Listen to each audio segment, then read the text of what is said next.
Welcome to this month's edition of the Chemical of the Month. This month we're going to highlight the possibility of a below-the-line solid having the ability to form a dust concentration that's explosive.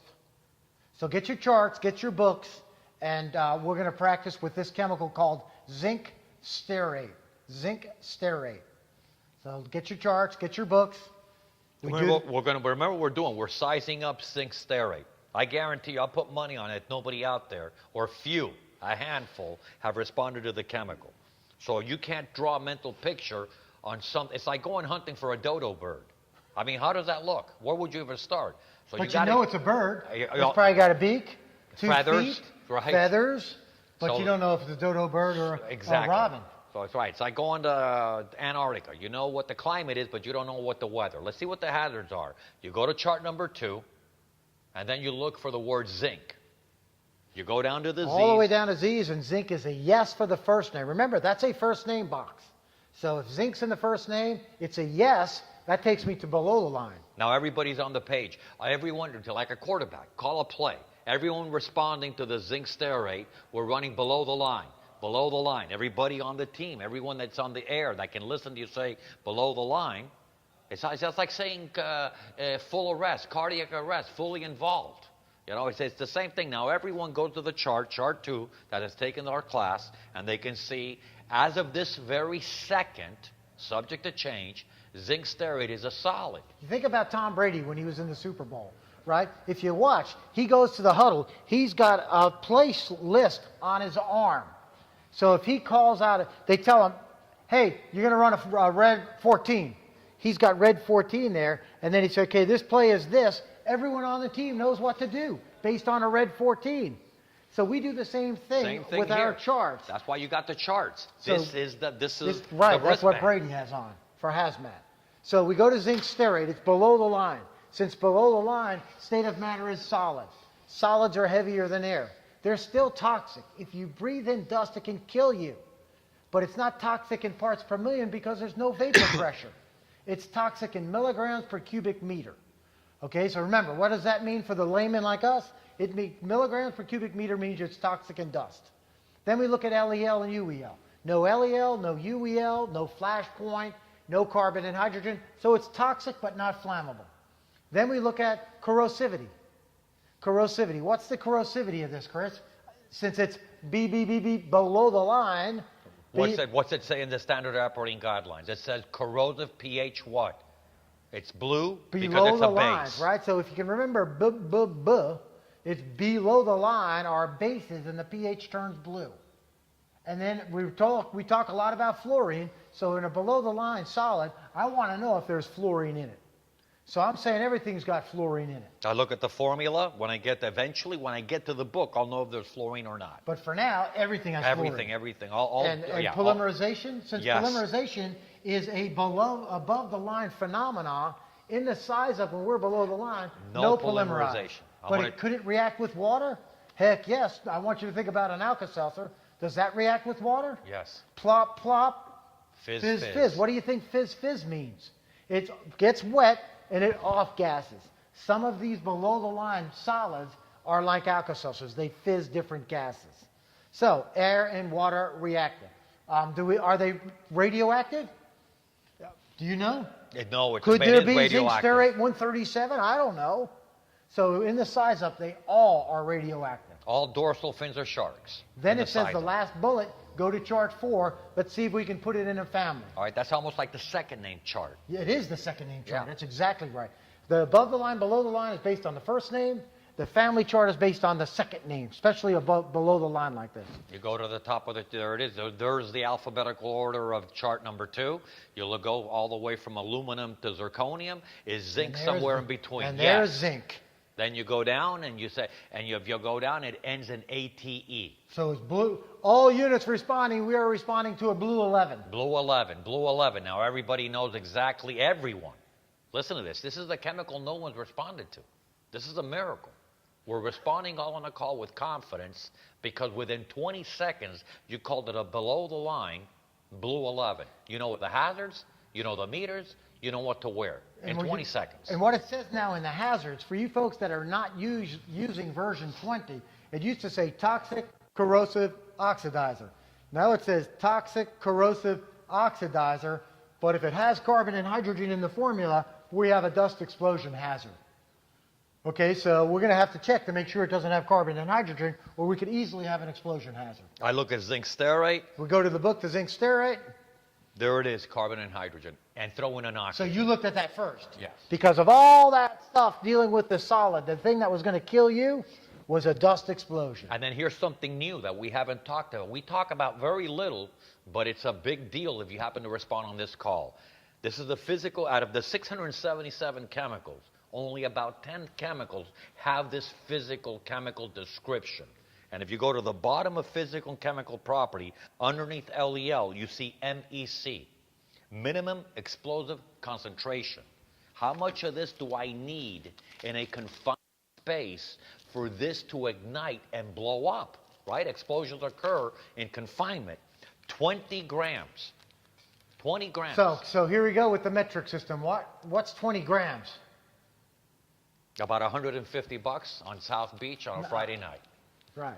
Because we know, what did we learn in high school, Chris? How many grams are in an ounce? 28.3.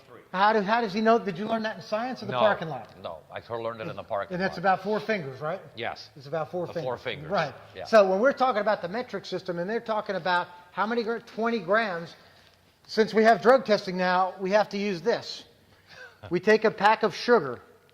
How much is that? That's 1 gram. $75. Yeah, that's a good deal, $75. But that's one gram. The dust explosion is 20 packs of sugar. If we get 20 packs of sugar in the air like that, in the right amount, in the right concentration, if we have some type of ignition source, we have an explosion.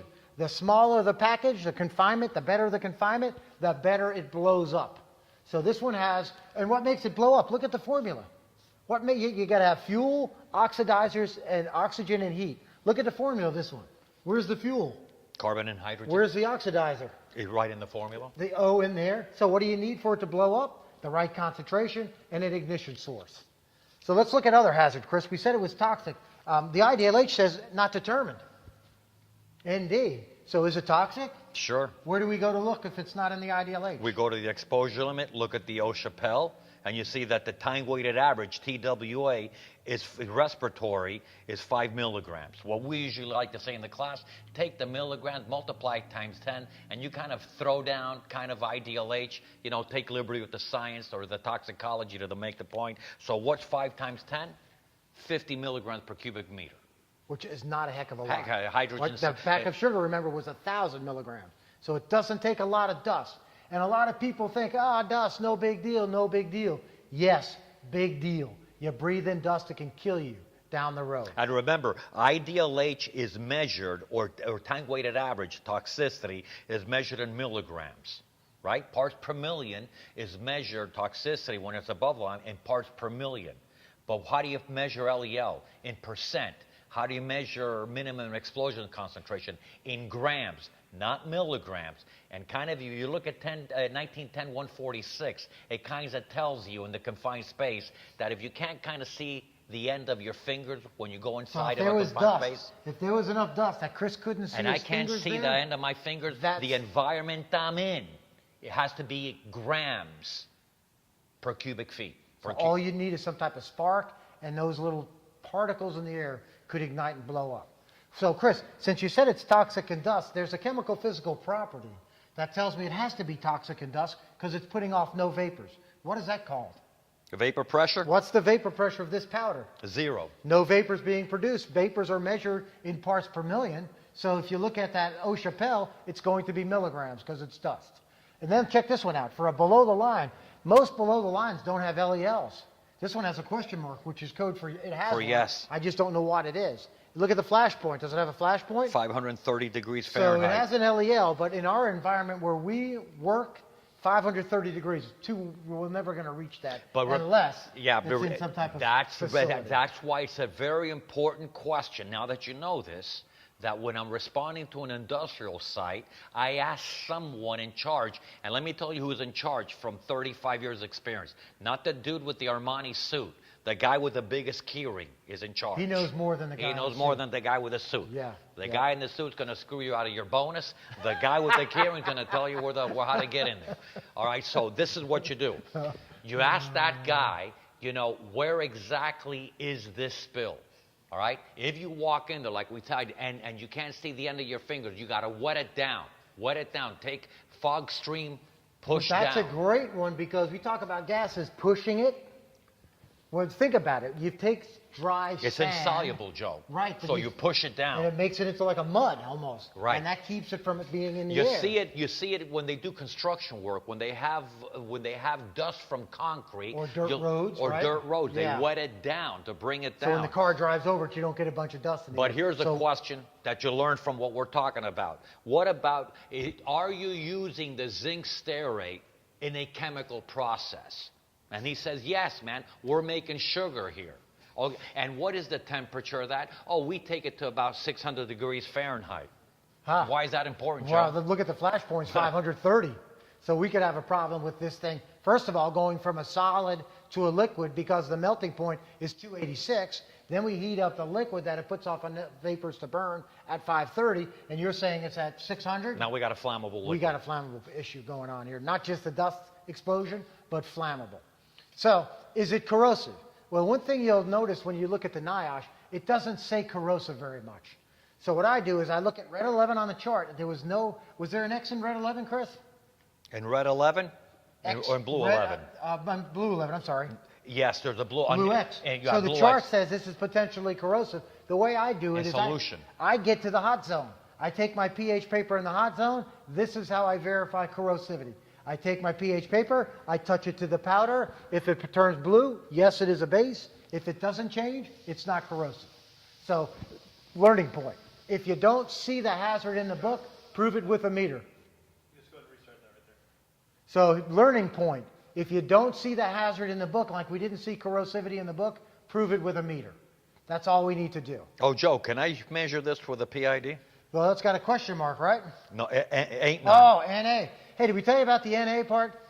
We got this guy from West Virginia. We were teaching this class, and it was a class of a bunch of volunteers out in the sticks of West Virginia where the grandfather was the chief, the father was the captain, and this young 16-year-old kid was a volunteer. I think it was Beckley in the conference. And so we asked the kid in the class, hey, what does NA stand for? Really, if you're a scientist, it stands for not applicable. But this kid said, ain't none.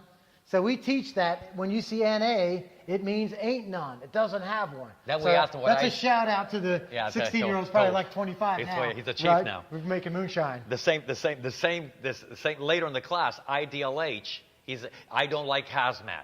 So, he didn't quit while he was ahead. Yeah, so remember, what's the hazard of this? It's a solid. If we can wet it and keep it down on the ground, we don't Yeah. have the dust explosion. If it's less than 600 degrees or 580, we don't have a flammable. But we do have an inhalation, so SCBA, if you need to make a rescue on this one, and I show up on an engine company, and I'm in Turnack here, quick in, quick out.